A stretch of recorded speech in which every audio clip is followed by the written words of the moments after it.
Hello, everyone.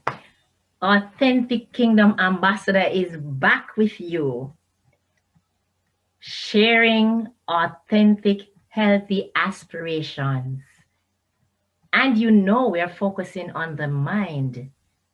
We must agree that the mind is the most important aspect of our lives for us to function well. Yes, we have the heart and we have the lungs and we have the kidney, but we're talking about the mind. That we should be reminded by as well that our minds distinguish us from animals. Yes, we were not created by evolution.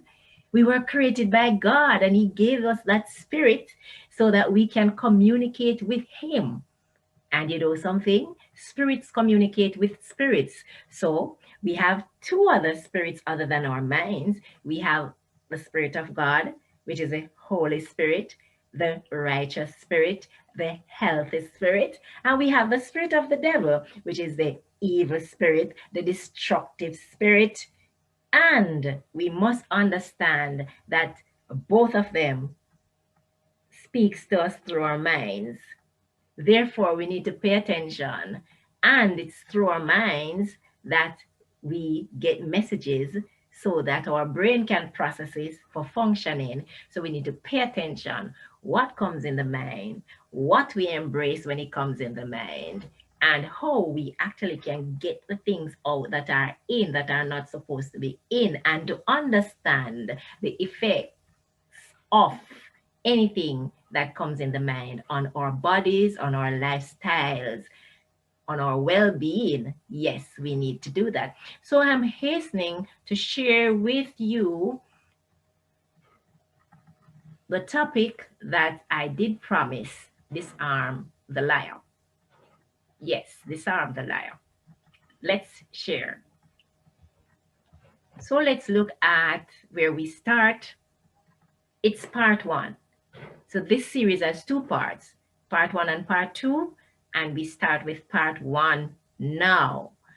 Remember to subscribe so that you can actually know when part two comes. Also, in the interest of sharing information with persons you want to, click that share button as well, and to share it with others so that we can have a larger population of persons thinking about the importance of the mind and getting themselves together to have a better, healthier mind, a better in the context of protecting it from the devices or from the destructive forces that are ready and willing to cripple our minds.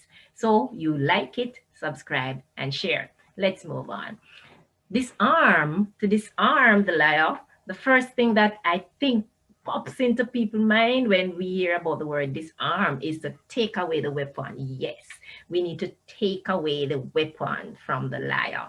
We need to disable and to reduce the power of the liar, to make the liar ineffective to each of us. So each of us has that responsibility to make the liar ineffective, to deprive the liar of importance, because liars love to feel important. So we need to deprive the liar of importance.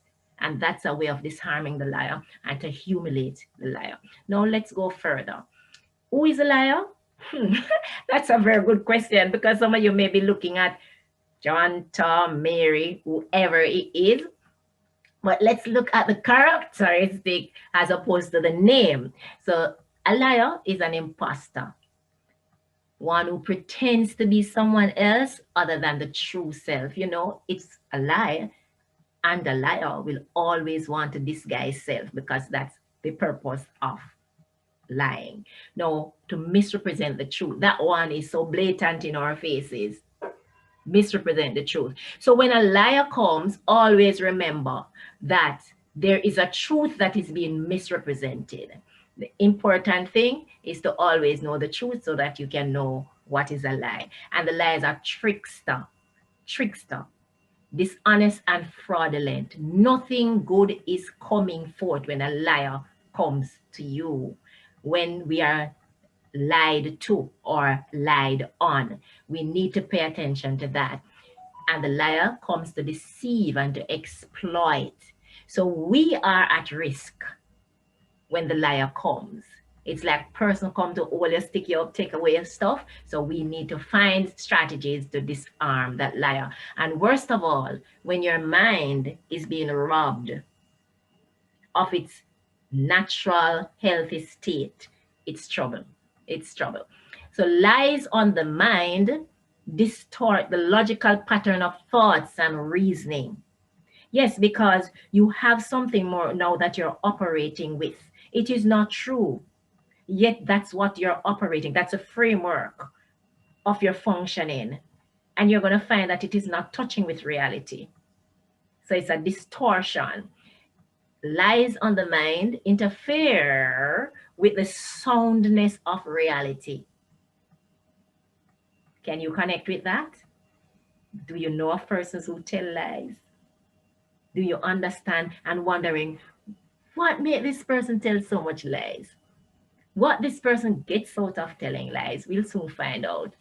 But lies on our minds, it foster irrational thoughts because here we are out of reality. So we're not going to be reasoning rationally. It stimulates some mental health condition, yes, because we are operating in a situation that is not real. And as such, we are thinking and doing things that are unreal.